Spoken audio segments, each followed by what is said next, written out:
Will the man of destiny, Alberto Del Rio, be able to defeat John Cena and keep his WWE title? My name is Attack Slug, but you already knew that. Welcome back. Let's play the 2K Showcase mode. Let us continue to play the 2K Showcase.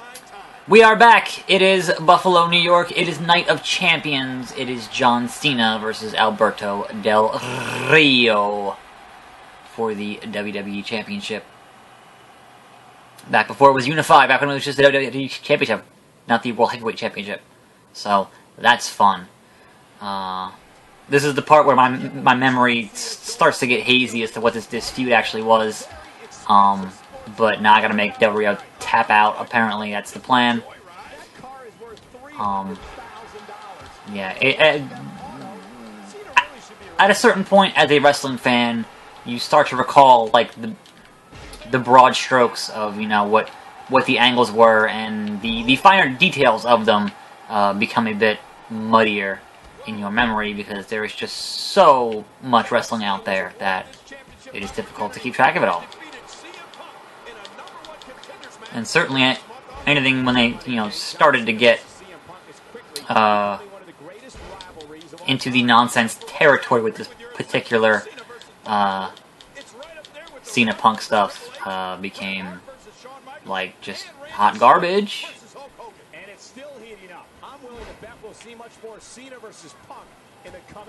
I think you will, because that's what this whole scenario is based on, is Cena and Punk. So if it was just all like, hey, let's play as Kevin Nash, like, that wouldn't make any sense. I mean, they could, because Stone Cold, Death Press. They could because they're assholes, but like I would hope they wouldn't.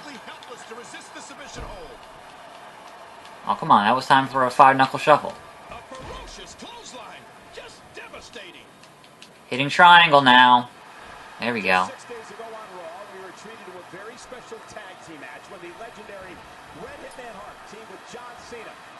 Bret the Hitman Hart, not Bret Hitman Hart. What the hell, Cole? There we go, finisher. STFU. Fuck you, I'm gonna keep mashing the X button. He's gonna hit the ropes. Rope break. Destiny! Your destiny is to get punched in the mouth by me. Because this is what I do.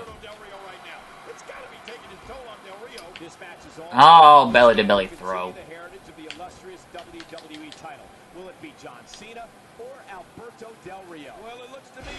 Alright, so we must get back to our give him another 5-knuckle shuffle if we can.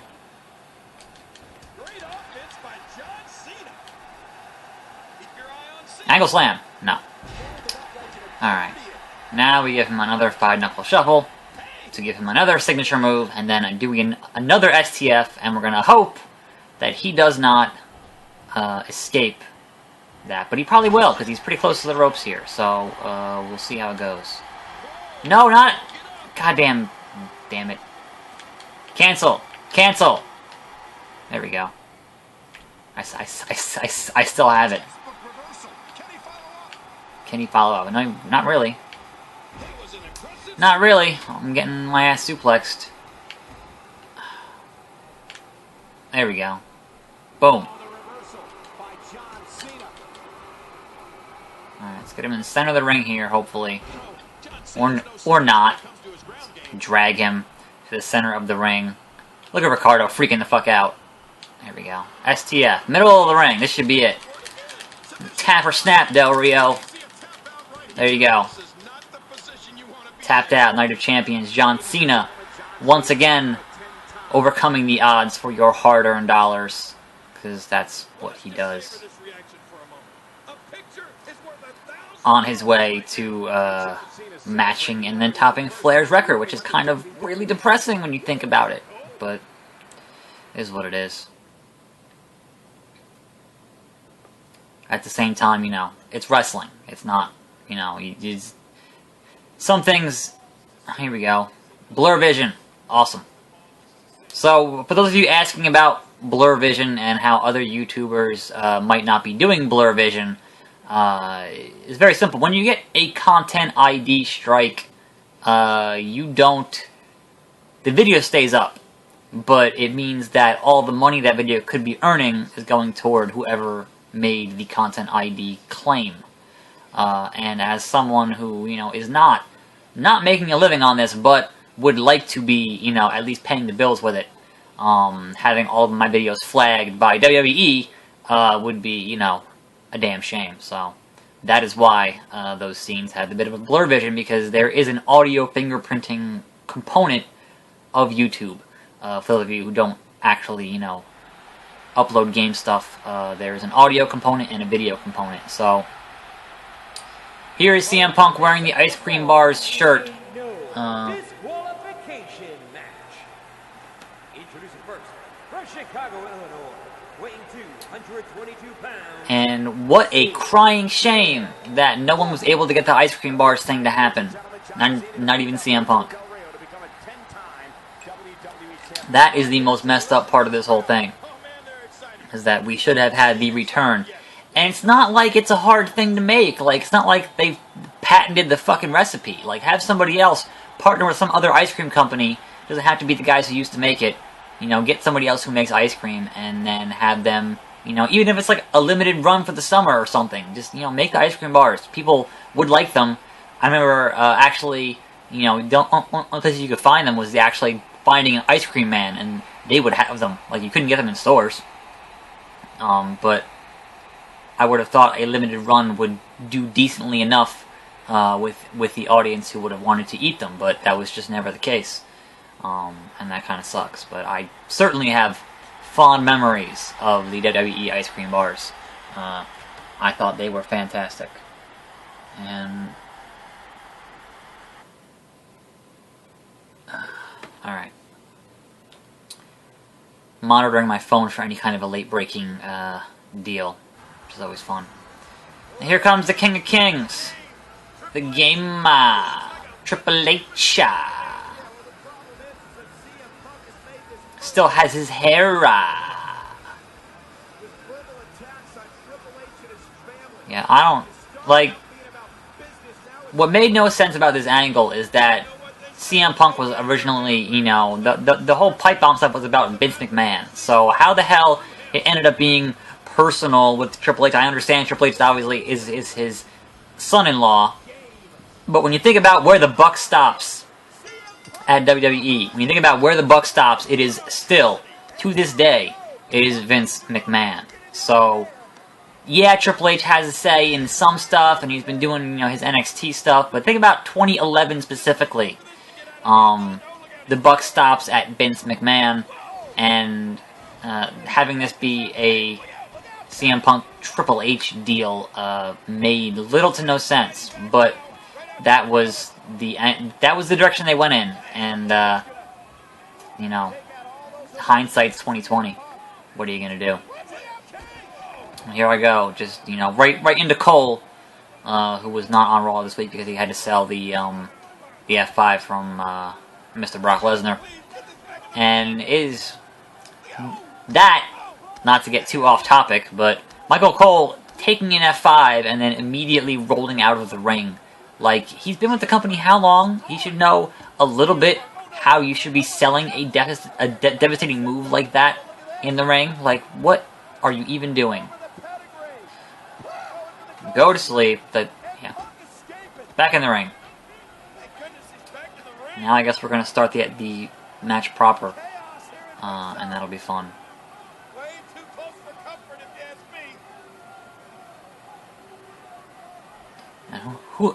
Alright, I am Triple H. I am the game.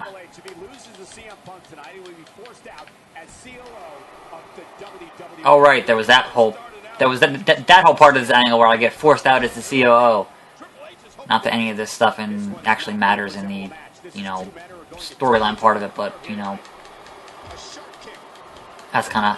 I had forgotten about that particular... See, that's what I said, like, the broad strokes are the things you remember, but the finer details, like having to win this match to continue being the COO, are the things that you forget. And so, I mean, to a certain extent, you know, I guess it makes sense that WWE assumes that the fan base has, you know, a very limited memory, but some stuff, if it's done good enough or bad enough, it will stick with you for a number of years. It is the stuff that is just exceedingly mediocre that you kind of just, you know, falls by the wayside. And certainly the superstars who are mediocre fall by the wayside. Like, remember Sim Snuka? Remember Manu? You know, when they were like, hey, you're gonna be part of Legacy. No. Legacy. Anyway, getting off on a bit of a tangent here. How long is that taunt? Can I do that? Nope. That taunt. Get a clothesline. I do like that the commentary is very specific to, you know, this match and this angle and this time frame, because that makes it much more coherent than usual, like both in-game commentary and actual real-life commentary, which is usually pretty terrible. Although I would hope that some fans have a newfound appreciation of Cole given the last 2 weeks of Byron Saxton, and to a certain extent, you know, you feel bad for Byron Saxton. That's not, you know, that is a hard position to prepare for, considering how many guys you have in your ear at any given time. With that shit, it's just unfortunate. And you know, you miss Jim Ross, and you miss Monsoon and Heenan, and you miss a lot of guys that, you know, actually perhaps didn't have 8 people in their ear saying what to say, and being able to actually call the match like they want to call the match. And that's just, now you gotta pimp social media, now you gotta, you know, keep track of, you know, every other angle in the company at the same time, and it's like, just call the match. Just play by play. Oh, here comes Kevin Nash again. We're gonna have to set up here for Kevin Nash versus Triple H in that fucking ladder match nonsense. Table match. Whatever the hell it was. Who sent the text message? Who could have been? It's Big Sexy. See, this to me, like, if you were gonna set up CM Punk versus Kevin Nash at some point, fine. I don't know that even in 2011, you're gonna get, you know, I mean, Kevin Nash has a very limited move set. He has a good look, you know, but he's never had a, you know, been spectacular, and that's no secret or anything. So while I am sure that CM Punk might have been able to get an acceptable match out of Kevin Nash just by the fact that he's CM Punk, sure, but I don't know that.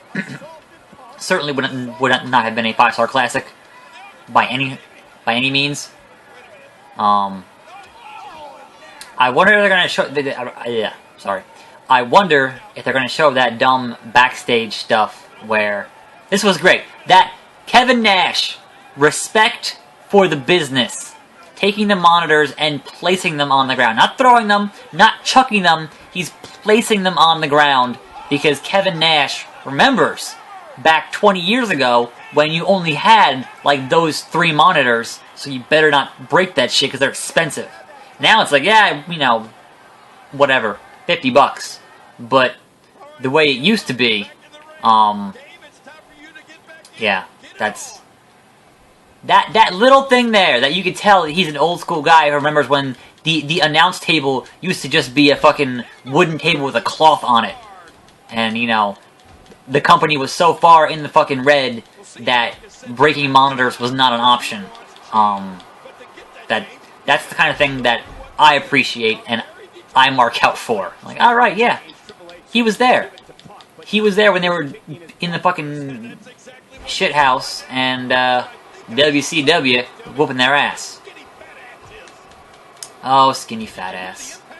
That's still funny, too. What? He reversed it? That's crap. Now I gotta build it up again. And not get pinned. Damn it. Tilt a world backbreaker. Can you just reverse a thing? There you go. Trips, come on. Mr. H's. Obviously CM Punk is a better wrestler, but come on now. Fuck off, CM Punk. Yeah, keep walking into the fucking turnbuckle. I'll punch you in the face. Busted him open. Alright, get back in the ring. That's right, I busted you open. Now I'm gonna go in here and figure out which one is the crotch chop. Not that one. There we go. Let's do some crotch chops to some random crowd guy to get my stuff up here. A little bit of showboating. Spine buster. And a pedigree. That's it. It's done. It's over. CM Punk is a bloody mess. Pin him. I'm hitting circle. I'm mashing on it, and it's just holding it down. Alright. Now CM Punk gets fined 100 grand for blading. Good times. That didn't actually happen. Batista got fined 100 grand for blading. Which is funny. That's right. Triple H getting out that shovel and burying CM Punk because he never liked him. Never did. So, yeah, it was okay. I honestly can't actually remember the specifics of that match, so I can't tell you how good or bad it was, but certainly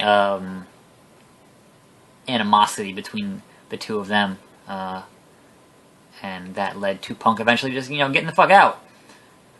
CM Punk wins about SummerSlam, Nash attacks him, Del Rio cashes in. Yeah, why are you reminding me of this now? Like, what? This is as bad as Raw telling you what happened a half an hour ago. By the way, John Cena gets the belt from Del Rio. Yeah, I just did that. Look at this excellent 3D render that we're just going to spin around really slowly. Ooh, stupid. CM Punk, blah, blah, blah, blah, blah. And then Triple H makes a triple threat Hell in the Cell between John Cena and CM Punk. And I'm assuming that's what's going to be next, is the triple threat Hell in the Cell match. So, I hate triple threat matches.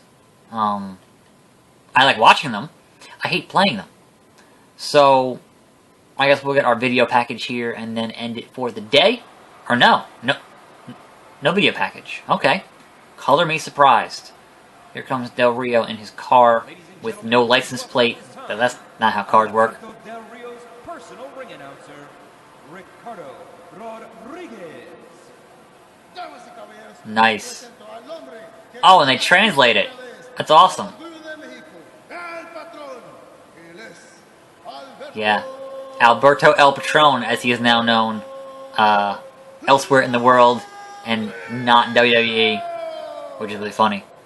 You know, King, Alberto Del Rio's right. I've never heard of a situation before where a man loses the WWE Championship and is then granted his rematch under triple threat rules inside. Well, anything can happen in the WWE, Michael Cole. Anything can happen. That has been proven time and time and time again. So, not super unusual that he gets his...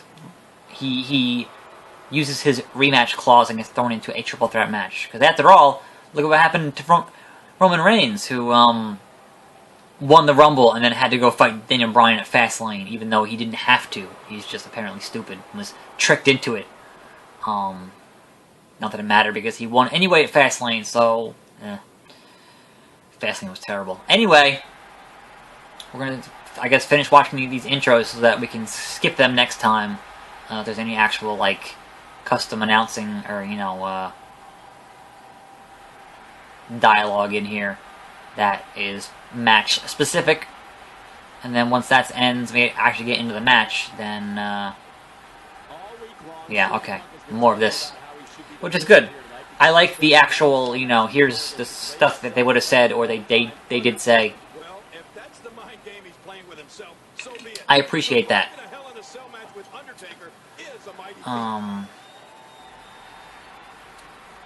So I'm curious as to where the stopping point for this showcase mode is. Like, where do they stop? Where do they end the quote unquote? What was the blow off match for this angle? I honestly can't. Like, it's all kind of a blur to me at this point. So I'd be interested, because obviously, you know, we're not going to go into CM Punk's 434-day reign, because this is about CM Punk and John Cena. And obviously at that point, John Cena was in his year-long feud with The Rock, which was not any good, to be honest. But this is not a company who can do year-long feuds anymore. They're not good at it. Once upon a time, sure, yes. But these days, like, they think we don't have the attention span. They don't have the attention span to actually commit to a slow burn long-term angle. Because the guys are so overexposed every week on TV, there's like 10 hours of TV plus a week, then of course they're going to be overexposed. Back when you only had like one or two shows, it wasn't as bad. But these days there's just so much wrestling that these guys will fight each other 18 times before they actually get to the fucking pay-per-view, and it makes it mean less. Which is why, you know, even though I don't necessarily agree with when they had Brock Lesnar as champion, it still made his matches seem more important as champion because he was never fucking around, so he wasn't overexposed. Now, if every match that he does moving forward is just still going to be all suplexes, it's not going to be as exposed as any other guy would be because he's not around. He's, you know, not going to be around until fucking SummerSlam. So, having him come in at SummerSlam and destroy somebody, whether or not that is for a title, you know, it is fine. Like, that style of match is fine. Like, using the Japanese strong style of match is fine because you don't see it that often. Like, nobody else is doing it, and it's not on TV every week. Had it been on TV every week, had you had Lesnar full time, it would be nowhere near as special. Anyway, that's my thoughts on that matter.